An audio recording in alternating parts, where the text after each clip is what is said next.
Yo, what's going on, everybody? It is Thursday, March 7th. I'm doing the video outside today. Nice day. The days are getting longer, staying light, longer. Actually, we changed the clocks this weekend. I don't know why we mess around with the clocks. We should just keep them where they are and stop freaking changing them every 6 months. It just doesn't make sense to me. All right, let's go. Let's go over what's happening. So the market ran back up to new highs. I want everybody to know that, hey, we got my good friends, the sirens coming. I want everybody to know that the month of February, and if you include March 1st, which is the usual first of the month big payments day, that period of time, February plus March 1st, you had over 800 billion in leading spending flows in that very short, basically like in 30 days. 800 billion was the leading spending flow, government spending flow in those 30 days. I mean, that is astronomical. And the money's got to go somewhere, right? I mean, it's just, when I was talking about it, I kept saying it was a tsunami of spending. It was a tsunami of money, and I explained where it came from. We had February, a quarterly interest payment, plus we had all those big IRS tax refunds, over 800 billion in 30 days. I mean, that's unbelievable. So the money's got to go somewhere. I think some of you people, kind of believe like the stock market is this, or the economy is this mysterious thing that you can't really put your finger on why it goes up or why it goes down, or, it gyrates because it breaks some kind of a line on a chart, or it goes through some arbitrary moving average or some arbitrary price point or something like that. I mean, if you can't see, you have nearly $1 trillion in leading spending flows in 30 days. The money's got to go somewhere. So we know where it went. It went into stocks, it went into Bitcoin, and it went into gold and silver primarily. Somebody asked me, Mike, can you explain what's going on with Bitcoin? Well, if you go back and listen to my, comments from way back on Bitcoin, I was not particularly like a Bitcoin fan, if you want to say that, but I said it's not going to go away. I said that I thought Bitcoin was a manifestation of the world's desire to diversify away from the US dollar. I think the Bitcoin became relevant or seen by some as important or an alternative when the US started applying all these sanctions on Russia and all these other countries, and basically it was like the weaponization of the dollar system. And I've been saying this all along. I said, while I don't personally trade or invest in Bitcoin, I prefer stocks, some commodities like oil and gold. I said it was not going to go away. But I also said that it would not become like the de facto currency, because it's a finite thing, and those systems, they don't work. We've tried those systems historically, like a metal standard, a gold standard, a silver standard, stuff like that, or a fixed exchange rate regime. They don't work. They end up blowing up because there's no flexibility in those systems. And Bitcoin is a finite system. But I said it's not going to go away. And because it's finite, it potentially has kind of like unlimited upside, right? But you need propellant. And the propellant, just like you need propellant in stocks, you need propellant for the economy. The propellant is this, massive government spending that we've been seeing. And like I just pointed out, those 30 days, all of the 29 days of February and the 1st of March, you had over 800 billion of leading spending flow. So the money had to go somewhere. Okay, it doesn't fly out into outer space.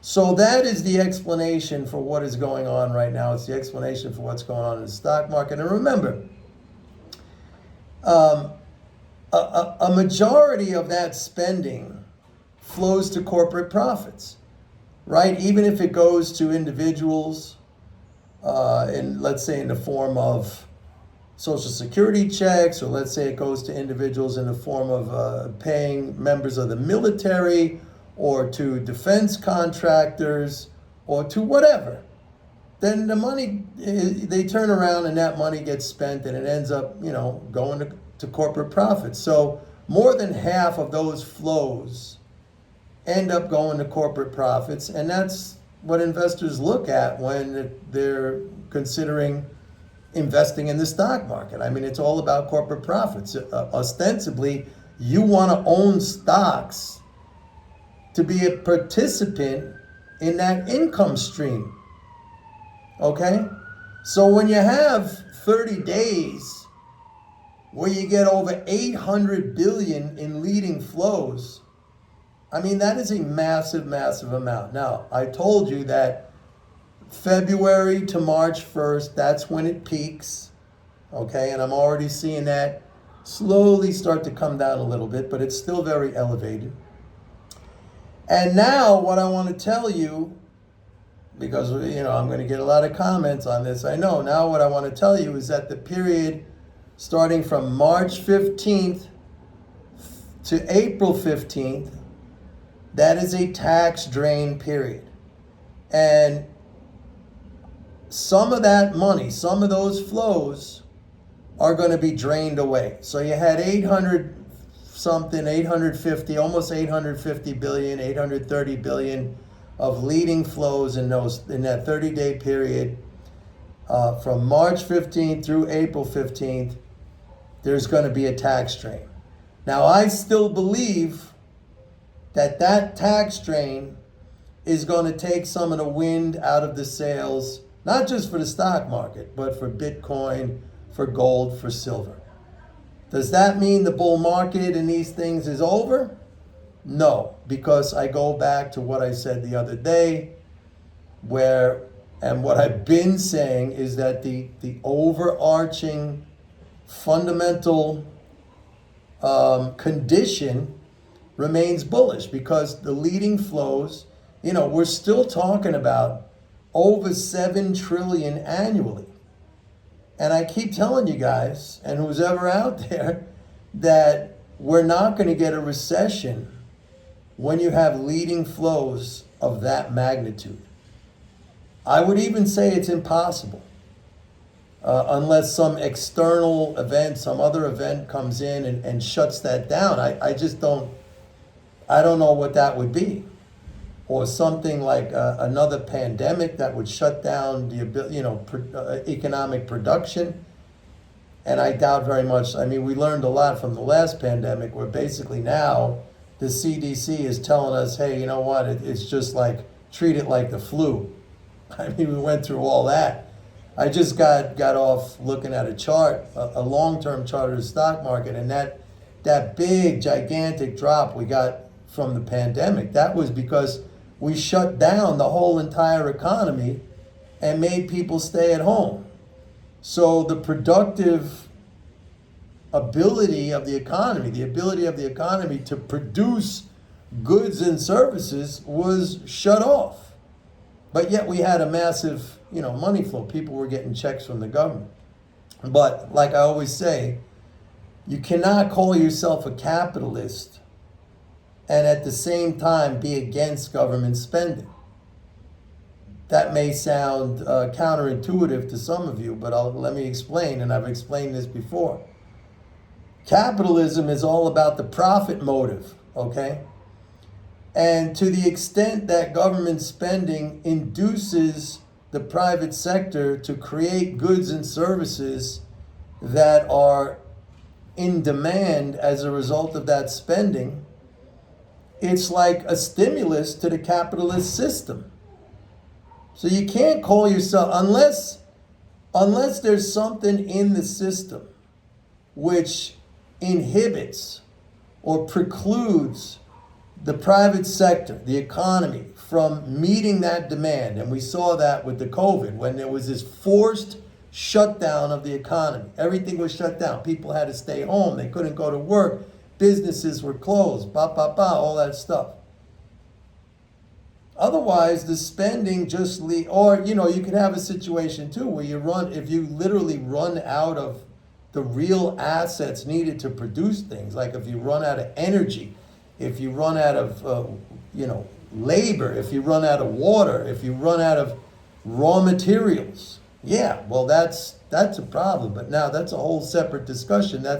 We're talking about a shortage in the resources needed to produce things. I mean, if you want to have that argument, we could have that argument, but you have to explain to me, you have to convince me that that's going to happen. Maybe, one day, 1,000 years from now, or at some time in the future, that might happen.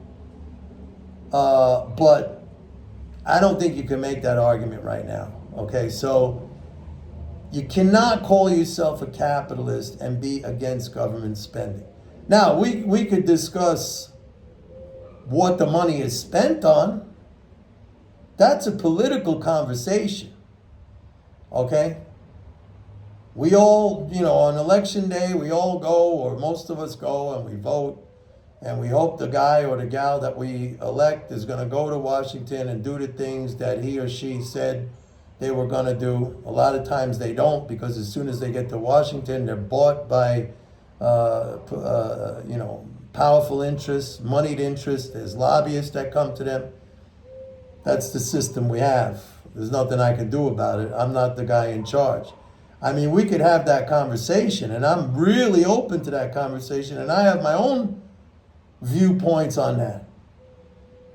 Like, I think we need to spend money on infrastructure. I think we need to spend money on healthcare. I think we need to spend money, good money, smart money on education. I think we need to spend money on the environment, stuff like that.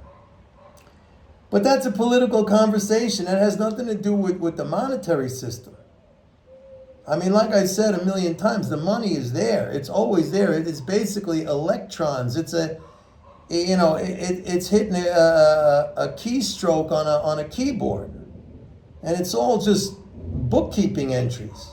You can't run out of that stuff. You can run out of the actual raw materials and real assets that you need to create this stuff.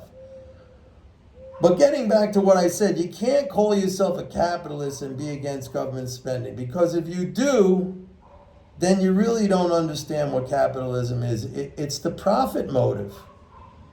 I mean, do you think that these big defense companies, really give a damn where their checks are coming from? If the Defense Department says, hey, build us an aircraft carrier, or if some foreign country says, build us a submarine, and we got the okay from Washington, do you think they care? No, it's all bottom line, man. It's all bottom line. And you think the healthcare industry with these insurance companies, you think they care where their money is coming from? They don't. It's the bottom line. And the government funds a lot of that. Don't forget, like the second biggest, and it may soon even surpass Social Security. I think maybe if you add up Medicare and Medicaid, it could even surpass Social Security. But that all flows to the healthcare industry. Do you think they care? Do you think these hospitals, they're not sitting there saying, oh, I wish the government would spend less? Those are private businesses that are in business for profit. That's capitalism. I mean, that's capitalism as clear as day, man. So you gotta stop. I mean, if you're marching around with you waving your I'm a capitalist flag, and you're saying we gotta cut spending, then I don't know what your line of logic is. It just doesn't make any sense. Like, there's got to be a customer out there. If you're a capitalist, there has to be a customer out there for your product. And do you really care if that customer is some, dude on the street, or if it's the government? I'll tell you something right now. Every capitalist that I know, and even many that I don't know, would love to have contracts with the U.S. government. Love. That would scale their business through the freaking roof. Okay? So you can't be a capitalist and say you're against government spending. And again, we could have a conversation as to where that spending is going. Maybe not so much for defense, maybe more for the other things I mentioned. Maybe you have some ideas on where it should go. That's fine. I'm open to suggestion. We can have that. But the way it is right now is the way it is. And to say you got to cut it back, that doesn't make any sense. So now let's circle back to the 30 days, the 29 days of February and the March 1st, and understand that in those 30 days, that's 1 month out of 12, you had nearly $1 trillion flow into the economy. Now, some of that's going to get drained away. I'm figuring, as we get to April 15th, we're talking about maybe half of that amount is going to be drained away.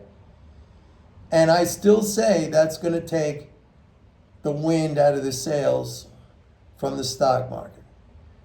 And again, I'll reiterate, that's not the end of the bull market. That is a correction. That is an opportunity to buy in. I always say, don't chase after stocks. Sometimes it's very hard. I know people have a hard time with this. I used to have a hard time with this. I couldn't hold back, that FOMO, fear of missing out. And I used to always lose when I followed that instinct. It took me a long time. Thankfully, I'm over that. It's one of the few behavioral characteristics that I used to have, which I completely eradicated. And I don't even know how I did it, but I don't have that FOMO reaction anymore. I just don't. I kicked the habit. But that thing cost me a lot of money in my trading career. A lot of money. And I would strongly recommend, if you have that FOMO instinct, fear of missing out, and you want to, you see it going up, and then now you hate yourself, and you're kicking yourself, and you're saying, why did I get out, or why didn't I get in? And you can't hold yourself back from jumping in. I would urge you, very, very strongly, I would urge you to fight that instinct. You will get an opportunity, a better opportunity. I mean, just a couple of weeks ago, if you look at NVIDIA, by the way, I sold out my NVIDIA stock today at 920. A couple of weeks ago, they sold it off down to 660, which I bought some down there. So you're going to get opportunities. Maybe that's how I, just from experience, long-term experience of having been in the markets, I realized that there's always going to be an opportunity. When one goes by, I used to think, that was the opportunity of my life. I will never see something like that again. Wrong. There's going to be, believe me when I tell you this, believe me, folks, people, believe me, there's going to be an opportunity. But really, really try to fight that urge, that FOMO urge. Because it'll kill you if you don't do that. All right? Anyway, that's it for today. Actually, I hear some thunder rumblings here for the first time since I've been out here in Southern California. So I'm going to head back inside. Anyway, don't forget, go to my website, pitbulleconomics.com. Sign up for a 30-day free trial of MMT Trader. I help you with this mental stuff, too. Don't only think it's about MMT economics, which it is. But I help people with this mental stuff. I've been all through it, man. So I mean, everybody has a mentor. Everybody has a coach. I watched a video because I've been telling you guys that I'm into boxing now. I do boxing. So I watch a lot of boxing videos, some of the classics, some of the greats. And I watched a young Mike Tyson interview, when he was really the heavyweight king and he was young and he was the baddest man on the planet. And the person interviewing Tyson said, "Why do you need a coach?" He had Cus D'Amato, and then he had another guy, I forget his name right now, a younger guy. After Cus died, this young guy was training him. He was a fighter too, but he ended up being Mike Tyson. So they asked Tyson, why do you need a coach? You must know everything by now. And Tyson said, I do know everything, but I need somebody there to make me do it, to push me through it, to push me to a higher level. Very, very smart words by Mike Tyson. I do know everything, he said, but I still need a coach. Okay? Just keep that in mind. See you guys tomorrow. Bye.